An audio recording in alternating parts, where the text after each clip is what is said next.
김정일 해설위원의 시사 해설. 세상을 넓게 봅니다. 삶의 지평이 넓어집니다.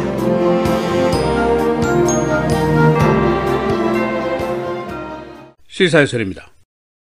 유엔의 절대 다수 회원국들이 어제 유엔 결의안을 통해서 미국의 제루살렘에 대한 결정을 비난했습니다. 회원국 중에 128개국이 미국의 결정을 비난했고 9개 나라가 지지했고 35개 나라가 기권을 했습니다. 그런데 일이 조금 더 우습게 된 것은 이 결의안 표결 직전에 미국이 유엔 대사를 통해서 미국 편을 들지 않는 나라는 경제 원조를 끊겠다라고 위협을 했었습니다. 그런데도 불구하고 대부분의 나라들이 이 위협을 무시하고 미국에게 반기를 들었습니다. 일이 조금 더 우습게 된 것이 있는데 이들의 경고 무시에도 불구하고 미국이 진짜로 경제 원조를 끊기가 어렵다는 사실입니다.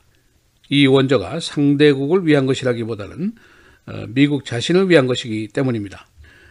물론 어제 나온 유엔 결의안이 무슨 구속력이 있는 것이 아니어서 상징적인 것에 그칠 수 있습니다. 그러나 지구상의 최대의 외교 무대에서 미국이 완전히 고립되는 모습을 보였다는 것은 쉽게 넘길 수도 없는 일입니다.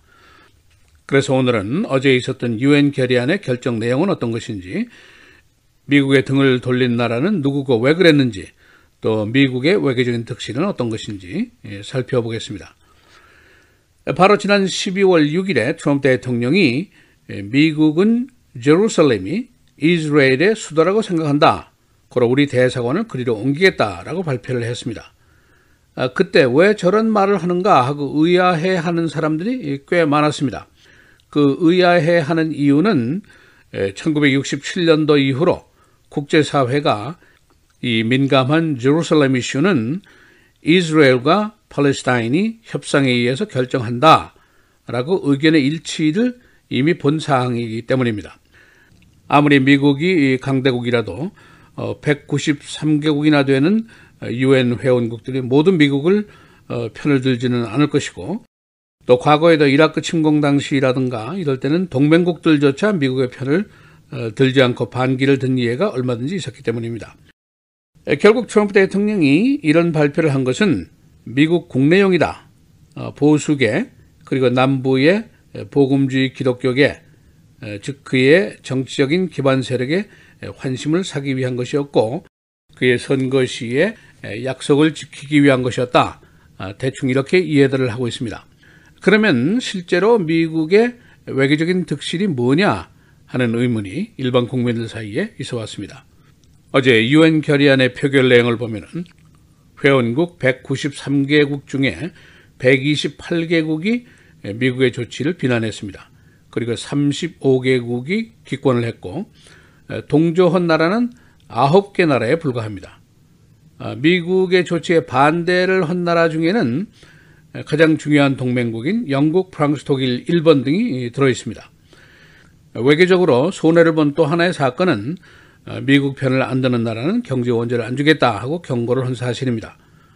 트럼프로서는 미국이 유엔의 예산 중에 27%를 내는 나라입니다.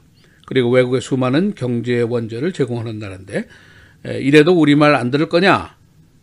마치 장사꾼의 논리 같은 그런 심정이 있었을 수도 있습니다. 그러나 반응은 완전히 딴판이었습니다. 미국이 가장 필요로 하는 나라 터키의 대통령이 아주 심한 말을 하면서 미국에게 핀잔을 줬습니다. 트럼프 씨, 귀하가 달러를 가지고 터키의 민주적인 의사를 살 수는 없는 것이요 라고 트윗을 했습니다. 그 밖에 중동 지역에 미국의 기지 역할을 하는 이집트라든가 조던 등에 대한 경제 원조는 사실상 미국의 이익을 위한 것이기 때문에 함부로 끊을 수도 없는 내용입니다. 이 밖에도 베네수엘라라든가 파키스탄, 방글라데시 등이 미국의 경제 원조 중단 위협에 대해서 꽤 불쾌한 반응을 보였습니다. 어제 유엔 결의안 표결에서 미국의 편을 든 나라들은 비교적 작은 나라, 과테말라, 혼두라스, 토고, 마셜 아일랜드, 미국의 원조에 크게 의존하고 있는 그런 나라들 뿐이었습니다.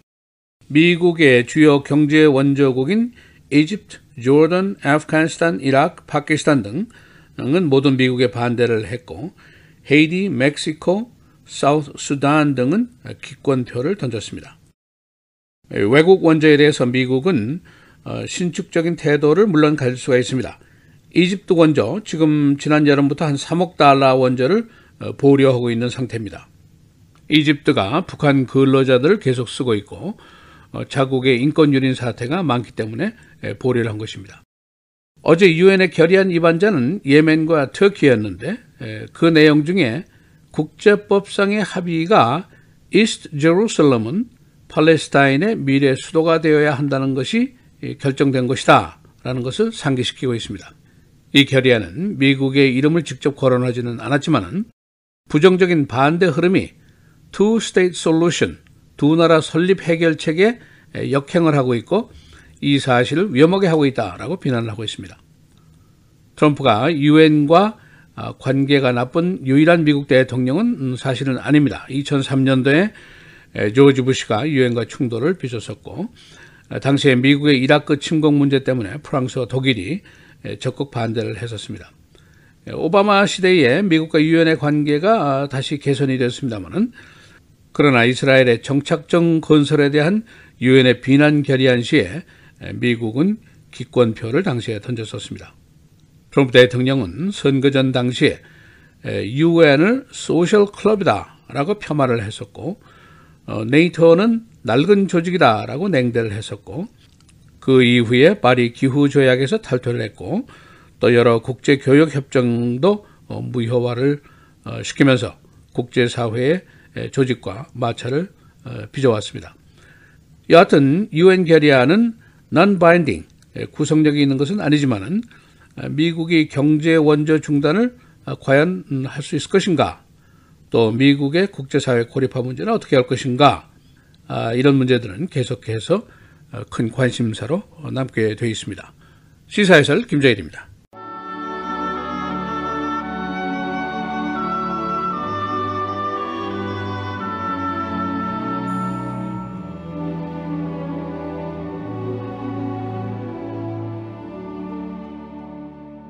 너는 진리의 말씀을 옳게 분별하며 부끄러울 것이 없는 일꾼으로 인정된 자로 자신을 하나님 앞에 드리기를 힘쓰라.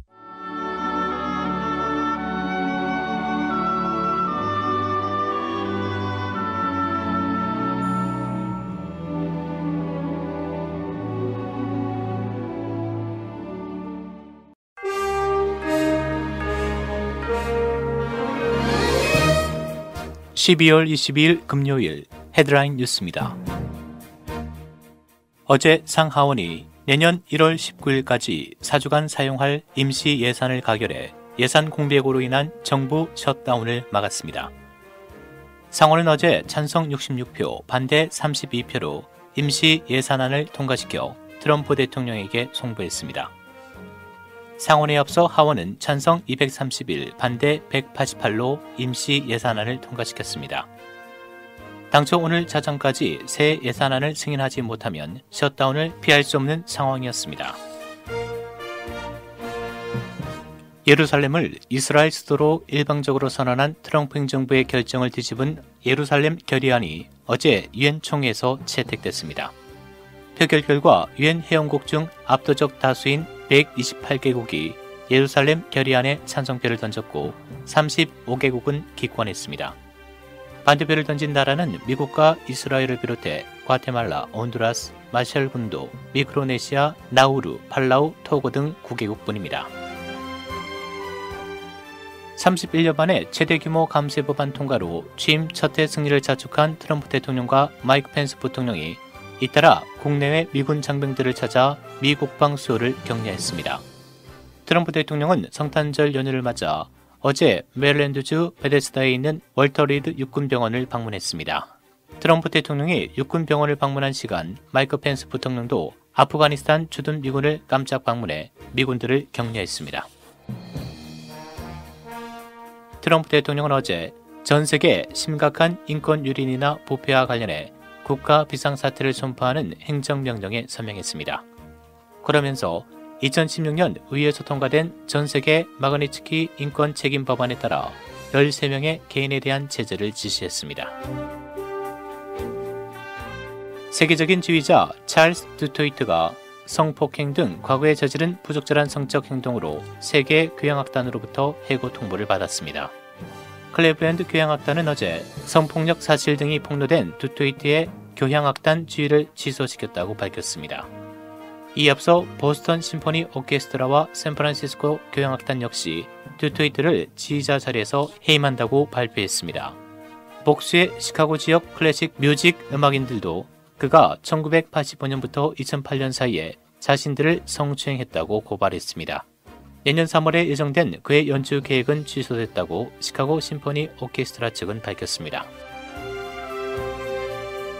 애플이 일부러 아이폰 성능 저하 기능을 도입했다고 인정한 직후 소비자들로부터 줄줄이 소송을 당하고 있습니다. 캘리포니아주에 사는 아이폰 이용자 2명은 어제 법원에 애플을 상대로 소송을 냈습니다. 이들은 애플이 아이폰에 성능 저하 기능을 도입한 탓에 사용에 불편을 겪었으며 경제적 손실을 포함한 피해를 봤다고 주장했습니다. 일리노이주에서도 아이폰 이용자 5명이 시카고 법원에 애플을 상대로 소송을 냈습니다. 페이스북에 비공개 그룹을 만들고 마약과 총기를 거래해온 이들이 시카고 경찰에 적발됐습니다. 에디 존슨 시카고 경찰청장은 어제 10개월에 걸친 수사 끝에 페이스북을 이용해 마약과 총기를 거래한 50명을 체포하고 18명에 대해 구속영장을 청구했으며 불법 총기류 18자루를 수거했다고 발표했습니다. 시카고 경찰은 지난 2월부터 함정 수사를 벌여왔습니다. 시카고 서버브 지역의 5개 카운티가 마약 성분 진통제를 만드는 제약회사들을 제소했습니다. 듀페이지, 레이크, 윌 카운티 등은 이 제약회사들의 마약 성분 약품으로 해당 카운티들이 범죄, 교통사고, 복지 예산 등의 피해를 입고 있다는 주장입니다. 최근에 이 마약 성분의 강한 진통제들이 유통되면서 교통사고 등이 계속 증가하는 추세입니다. 지난주부터 끊어졌던 약 4만 명의 푸드 스탬프 수혜자가 다시 혜택을 받게 됩니다. 주 당국은 컴퓨터 시스템 결함과 훈련 부족 등의 문제로 푸드 스탬프 운영에 차질이 있었다고 밝혔습니다. 그러나 이 혜택은 크리스마스 직전부터 다시 회복돼 링크 카드가 정상화될 것이라고 밝혔습니다. 날씨입니다. 오늘 30도대 흐린 날씨 보이겠습니다. 낮 최고 39도, 밤 최저 26도. 주말인 내일은 대체로 맑겠고 낮 최고 33도, 밤 최저 20도. 주일 대체로 흐리겠으며 한때 약간의 눈발이 날리는 곳 있겠습니다. 낮 최고 26도, 밤 최저 20도. 성탄절인 월요일은 대체로 흐리겠습니다. 낮 최고 30도, 밤 최저 9도입니다.